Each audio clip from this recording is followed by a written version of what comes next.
andando com dificuldade, apoiado numa bengala, e dirigiu-se até ele e disse: professor Paulo Bonavides, eu fui seu aluno. Eu disse: não deve haver algum engano. Pois bem, a história que nós vamos aqui contar e de certa forma celebrar é a história, a meu ver, de um vertiginoso sucesso. De modo que, ao iniciar esta exposição e lançando um primeiro olhar sobre a Constituição de 1988, a primeira coisa que me ocorre dizer é que ela serviu e serviu muito bem ao Brasil nesses últimos 20 anos. Este primeiro lance de olhos já revela duas características, dois atributos que mudaram o modo como se pratica a vida política no Brasil. Em primeiro lugar, a Constituição de 88 fez uma transição bem-sucedida de um Estado autoritário, intolerante e muitas vezes violento para um Estado democrático de direito. E fizemos uma travessia extremamente bem-sucedida e colhemos resultados melhores, talvez, do que os nossos vizinhos mais próximos que haviam passado por vicissitudes semelhantes.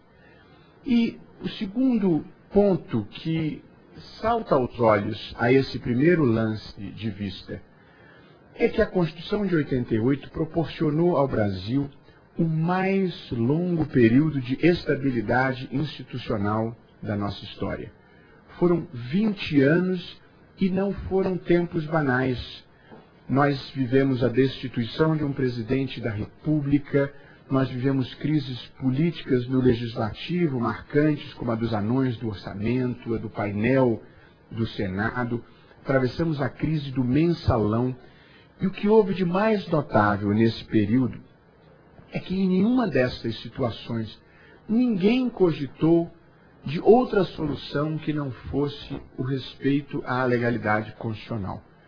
Para os mais jovens, isso pode parecer natural e óbvio, mas para os mais antigos, como nós, esta é uma instigante novidade em um país cuja história constitucional é marcada por golpes, contragolpes, quarteladas e quebras sucessivas da legalidade, como bem lembrava o nosso presidente logo ao início da sua exposição. Apenas para fazer um corte cronológico, a partir de 1930, nós tivemos a Revolução de 30, a Revolução Constitucionalista de São Paulo de 32, a Intentona Comunista de 35, o golpe do Estado Novo de 37, a destituição de Getúlio Vargas em 45, o suicídio de Vargas em 54, abortando o golpe que estava em curso, as rebeliões de Jacareacanga e Aragarças contra Juscelino Kubitschek, o veto dos ministros militares à posse de João Goulart em 61, quando da renúncia do Jânio Quadros, o golpe militar de 64, o ato institucional número 5 em 68, o golpe dentro do golpe, que foi o impedimento da posse do vice-presidente Pedro Aleixo em 69, de modo que a história brasileira é uma história de desrespeito frequente à legalidade constitucional. E por esta razão é impossível exagerar o sucesso institucional representado pela Constituição de 1988. Nessa matéria, só quem não soube a luz, ou só quem não soube a sombra, é que não reconhece a luz que é viver sob instituições democráticas. Após esse primeiro lance de vistas, e ainda procurando enfatizar os aspectos positivos da Constituição de 88, é possível assinalar que ela realizou os dois papéis mais importantes que cabem a uma Constituição. Em primeiro lugar, ela organizou e limitou o poder político no Brasil, promovendo, na medida possível e em meio às circunstâncias brasileiras e latino-americanas, um estado de coisas de equilíbrio e harmonia entre os poderes. E, em segundo lugar, a Constituição de 1988, que trouxe para o início do seu texto um título dedicado aos direitos fundamentais, ela conseguiu dar centralidade aos direitos fundamentais e estabelecer uma cultura de promoção e de respeito aos direitos fundamentais. Em matéria de direitos individuais e políticos, isto se afigura inegável.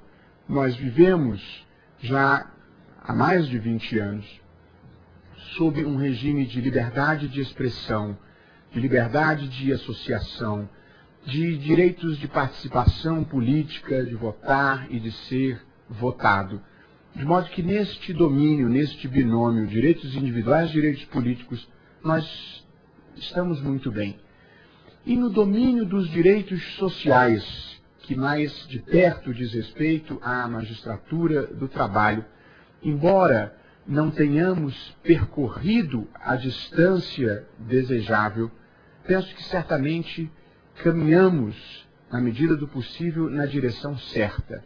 E às vezes o rumo certo é mais importante do que a velocidade. E o Brasil, nesses 20 anos, tem indicadores extremamente positivos em matéria de educação, em matéria de saúde, em matéria de assistência social. Portanto, penso que também neste capítulo mais tormentoso dos direitos sociais, esses 20 anos podem simbolizar também uma história de sucesso. Quando eu digo que nós desenvolvemos uma cultura de centralidade dos direitos fundamentais, de centralidade, na verdade, da dignidade, eu evidentemente não estou cultivando nem vendendo ilusões. O fato de termos criado uma cultura de direitos fundamentais não quer dizer que tenhamos realizado efetivamente em plenitude os direitos fundamentais no Brasil. Pelo contrário, nós temos déficit de educação, temos déficit em saúde, temos déficit em habitação, temos déficit em segurança pública. A quantidade de mortos por homicídios no Brasil, a média anual de homicídios no Brasil é superior à dos países em guerra, o que revela uma conflagração social e uma dificuldade de lidar com esse problema, que não é uma questão estritamente de segurança pública, mas uma questão também de inclusão social. Portanto, a celebração da centralidade dos direitos fundamentais não é a celebração de uma vitória plena, mas a celebração de uma vitória moral, eu diria.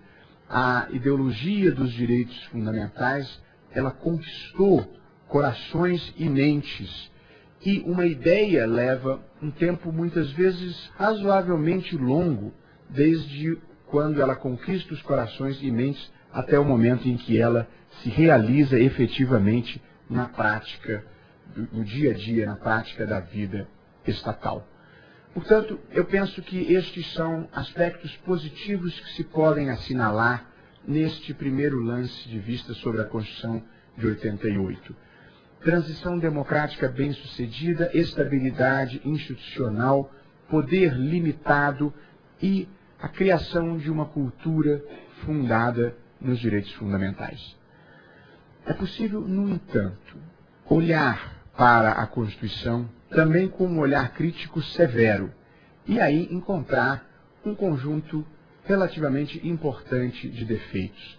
A começar pelo fato de que se trata de uma Constituição excessivamente analítica, que em muitas matérias desce ao casuísmo detalhista totalmente impróprio para uma Constituição, além de ser também uma Constituição em muitos domínios excessivamente corporativista. De modo que eu acho que a Constituição brasileira, ela em muitas matérias se perde no varejo das miudezas e trata de temas que deveriam ter sido deixados para o processo político ordinário.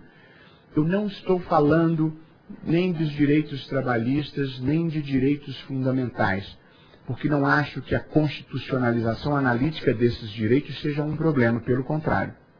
Eu estou me referindo ao tratamento minucioso do sistema tributário, do regime jurídico de direito administrativo de servidores, das questões relacionadas à previdência social, em que a Constituição é extremamente minudente, trata de temas demais e trata desses temas com um grau excessivo de detalhes.